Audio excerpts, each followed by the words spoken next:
पंडित जी मैं आपके पास आऊंगा। साध्वी जी की एक बात मुझे अच्छी लगी कि अगर आपके पास कोई ऐसी सिद्धि है भी तो आप उसका अत्यधिक प्रचार प्रसार जिस तरह सामाजिक तौर पर किया जा रहा है, व्यक्तिगत अपना एक माहौल बनाकर वो ना किया जाए। आप अपने आराध्य की सेवा में लगे रहे, प्रत्यक्ष प्रमाण की जरूरत नहीं पड़ती है। उससे सनातन का विकास होगा, उससे लोगों की आस्था ही बरकरार रहेगी और बेवजह की कंट्रोवर्सी जो है वो नहीं खड़ी होगी। दिन रात टीवी पर बैठकर सफाई नहीं देनी पड़ेगी। ईश्वर और भक्ति का जो मिलन है वो चलता रहेगा। क्या सोच है आपकी इस पर? देखिए शुभंकर जी, बात यह है कि भक्ति की शक्ति कितनी है इसमें किसी व्यक्ति का नियंत्रण नहीं रहता है। और वह जब उस व्यक्ति के अंदर, किसी भी व्यक्ति के अंदर किसी को माध्यम बना करके जब उसके अंदर वो प्रवेश करती है तो वो व्यक्ति नहीं बोलता है, वह जो शक्ति है वो बोलती है। व्यक्ति मात्र माध्यम होता है और उस माध्यम को बना करके ही वह शक्ति अपने आप को व्यक्त करती है। इस प्रकार के तमाम दृष्टांतों से शास्त्र भरे पड़े हैं जी। देखिए, दो सिद्धांत हैं। विज्ञान का विकास अभी हुआ 600 वर्ष पहले से, लेकिन शास्त्र अत्यंत प्राचीन है जिसका 5000 वर्ष पुराना इतिहास विद्यमान है। और जब कभी भी किसी के ऊपर अनेक प्रकार की स्थितियां, परेशानियां आई, वह या तो विज्ञान का आश्रय लिया या शास्त्र का आश्रय लिया। जो काम विज्ञान से नहीं हुआ वो शास्त्र से हुआ है और जो काम शास्त्र से नहीं हुआ वो विज्ञान से हुआ है। शास्त्रज्ञों को समस्या आई, उन्होंने विज्ञान का आश्रय लिया, डॉक्टर, वैज्ञानिक इत्यादि का। और जब डॉक्टर या वैज्ञानिक आदि साइंटिस्ट, वैज्ञानिकों पर समस्याएं आई तो उनका समाधान भी शास्त्र से हुआ है। मैं आपको बतलाता हूं, दो दृष्टांत मैं आपको देता हूं, क्योंकि यह वेदांत है और वेदांत तब तक समझ में नहीं आता जब तक दृष्टांत न दिया जाए। महाराज दशरथ के जब कोई संतान नहीं थी जी। उस समय विज्ञान की कोई कमी नहीं थी, सारे विज्ञान के तौर तरीके समाप्त हो गए। वह गुरु वशिष्ठ जी के पास में गए और गुरु वशिष्ठ जी ने अपनी आध्यात्मिक शक्ति से देखा और उन्होंने कहा तुम चिंता नहीं करो, पुत्रेष्टि यज्ञ से तुम्हारे संतान होगी। आज के समय में यदि आप कहें कि किसी को खीर खिला दो उसके 4 संतान हो जाएंगी, विज्ञान मानने को तैयार नहीं है, किसी हालत में नहीं मानेंगे। आप मुझसे, लेकिन यह हुआ धर्म के मामले में आप मुझसे ज्यादा पढ़े लिखे। लेकिन मेरा एक सवाल है सर, एक सवाल मेरे मन में आता है कि अगर हम ऐसे ही दरबार लगाकर एक दिन में 50 लोगों को शक्तियां दिखाएंगे तो लाजमी बात है कि 100 ऐसे भी खड़े होंगे जो कहेंगे कि भाई या तो हमारे साथ भी करके दिखाओ, नहीं तो हम तुम्हारी उस पर कला पे प्रश्न करेंगे। अब यहां पर इन्होंने मेरा चश्मा पलट के दिखा दिया। सुबह एक लड़की है आज तक पर आई जिसने हमारी कैंकर श्वेता जी हैं, उनके मन में कहा कि आप किसी को याद कीजिए और वो नाम बोलकर दिखा दिया। अब इसको अगर धर्म से जोड़ दिया जाए तो ये चमत्कार भी हो जाएगा। सवाल ये है कि क्या ये चीजें सार्वजनिक करने वाली है, और अगर ऐसे सार्वजनिक हो रही है तो फिर सवाल जो खड़े कर रहे हैं वो कहां से गलत है? मैं आपको बड़ा स्पष्ट कर देता हूं कि वह शक्तियां जब किसी व्यक्ति के अंदर प्रवेश करती हैं तो उस व्यक्ति के बस का नहीं रहता है अपने आप को कंट्रोल करना या रोकना। मैंने बचपन से इस प्रकार की चीजों को देखा है। और हमारे गांव में एक महिला थी, उसके अंदर जब वो शक्ति प्रवेश करती थी तो या तो वह अपने पति के ऊपर या परिवार के ऊपर या यहां तक कि पशुओं तक पर भी उसका प्रयोग, वह अपने आप कंट्रोल से बाहर हो जाती थी।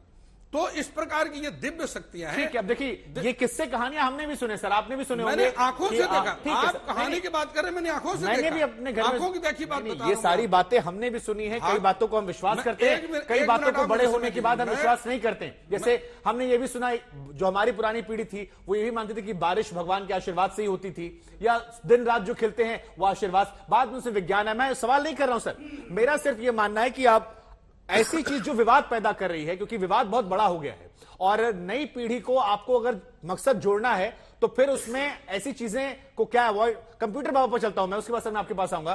कंप्यूटर बाबा, अगर लक्ष्य बड़ा है कि सनातन के साथ लोगों को जोड़ना है तो क्या कुछ कदम संभाल कर चलने होंगे, या फिर जैसा कि यहां पर ज्योतिषाचार्य जी कह रहे हैं कि शक्तियां वश में नहीं होती है तो फिर जो होता आता है, तो जो होगा सर तो फिर सवाल भी आ जाएंगे, तो फिर इसका उपाय क्या है? देखिए शक्ति, अब इन्होंने सही कहा, शक्ति आती है तो उसके बस का नहीं रहता।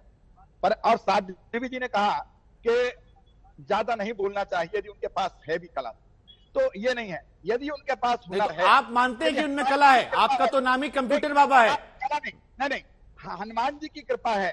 यदि जनता को लगता है कि इससे हमें आराम मिलता है, हाँ, तो वहां जाना चाहिए। लोग जाते हैं, उससे क्या परेशानी है?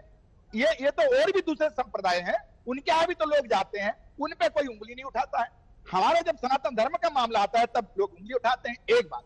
दूसरा मैं ये कहना चाहता हूं कि जहां तक बड़बोले की बार बार बड़बोलापन बिल्कुल सही है। मैं आपके माध्यम से, जनक माध्यम से जरूर धीरेन्द्र शास्त्री जी को कहूंगा कि थोड़ा सा बड़बोलापन, क्योंकि उम्र का जो तगाजा है वो बड़बोलापन है, इसीलिए उनको बड़बोलापन तो इसको थोड़ा सा ध्यान रखना चाहिए। परंतु जहां तक धीरेन्द्र शास्त्री जी की बात है, उनके पास ईश्वर की कृपा है, उनके पास हनुमान जी की कृपा है, और सारे भक्त उनके पास इसीलिए जाते हैं कि आराम। ठीक है, अब देखिए आप तो महामंडलेश्वर हैं सर दिगंबर अखाड़ा के, आपके नाम में ही विज्ञान है, कंप्यूटर बाबा, आपने विज्ञान का ही नाम जोड़ रखा है।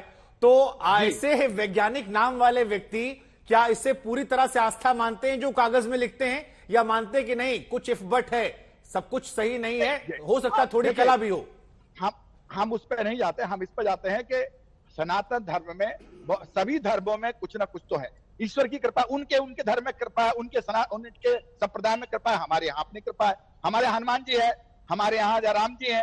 जैसे उन्होंने खीर की बात करी कि वो श्रद्धा है, उनको श्रद्धा थी इसलिए खीर खा ली तो बच्चे भी हुए। ठीक है, नहीं बिल्कुल सही बात है, लेकिन कई ठीक है सर, आपने अच्छी बात कही। हालांकि कई बार हमने ये भी देखा सर कि धर्म के नाम पर लोग मासूम हो जाते हैं। मैं आऊंगा सर, मैं कई बार क्या होता है सर, धर्म के नाम पर लोग मासूम भी हो जाते हैं, क्योंकि भक्ति के सामने लोग नतमस्तक हो आते हैं। जैसे बीच में आलू में भगवान निकल आए, ऐसी बड़ी खबरें आती थी। लेकिन सर जाते आते कोई अगर आप ट्रिक दिखाना चाहें जिससे हम समझ सकें कि जादू और शक्ति थोड़ा सा डिफरेंशिएट कर सके, एग्जाम्पल देके कुछ। मेरे पास किसी प्रकार से किसी भी कोई दैव्य शक्ति नहीं है, मेरे पास विज्ञान की शक्ति है और ज्ञान की शक्ति है। मैं एक बार फिर से कह रहा हूं कि हमें विश्वास करना चाहिए, अंधविश्वास नहीं करना चाहिए। जैसे साध्वी दीदी खुलकर आई और उन्होंने कहा नहीं, अगर उन्होंने ऐसा किया तो ऐसा इन फ्यूचर में नहीं करना चाहिए, तो हम भी यही कह रहे हैं ना कि ऐसे दरबार लगा के कुछ होता नहीं है। आप देखिए मेरे दोनों हाथ खाली हैं। पंडित जी इधर देखिए जरा, वो व्यक्ति के बस में नहीं होता है करना, तो तब तो आपके चैनल के माध्यम से हिंदुस्तान के कंट्रोल से बाहर हो जाती है। आप पीएचडी शक्तियों को मैंने देखा है आपके, मैं पीएचडी भी हूँ, डीलिट भी हूँ, सुनिए उसके बाद भी मैं कोई अनपढ़ आदमी नहीं। आगे सुनिए, कोई ऐसा नहीं कि मैं आगे मैं कुछ बोलूं, विश्वास पहले बोल लीजिए। विश्वास होता ही अंधा है, और इस प्रकार की शक्ति भगवान न करे किसी को ऊपर। आप कह रहे हैं विश्वास, और उसके बाद वो कंट्रोल नहीं कर सकता अपने आप। मैंने आंखों से देखा, बचपन से देखा मैं। ठीक है सर, आज तक आप कुछ दिखाना चाहेंगे सर जिससे हमारे दर्शक थोड़ा क्लैरिटी समझ सकें? हिंदुस्तान में कोई भी अगर तांत्रिक मुझे देख रहा है, अगर उसमें कोई शक्ति है, तो वहां बैठ के जो कहते हैं ना मुटकरनी मंत्र मार दूंगा या फिर ये वाला वशीकरण मंत्र मार दूंगा, तो उनको डिफेंस सिस्टम में हम लगवा देंगे। मेरे ये दोनों हाथ खाली हैं, आपके सामने बैठा हूं, वॉच केयरफुली। मैं हवा में से कोई चीज पकड़ता हूं और ऐसे करता हूं, और देखिए ये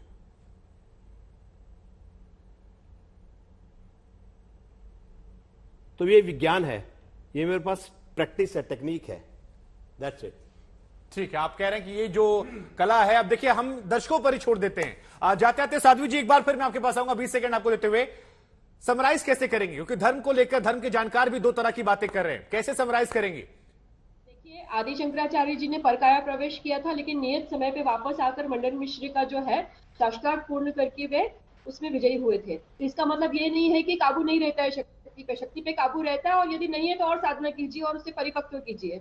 दूसरी बात, धीरेन्द्र शास्त्री सनातन धर्म के हित में कार्य कर रहे हैं, बहुत अच्छी बात है, हमारा पूरा सहयोग और सराहना है। किंतु साथ में हम उनसे उम्र में हर हिसाब से बड़े हैं, तो हम ये भी कहेंगे कि आप बहुत अच्छे साधक बने और अच्छे साधक बने, किंतु थोड़ा सा अपनी उम्र के हिसाब से अब थोड़ा नियमित हो जाए। धीर उनके नाम में ही है।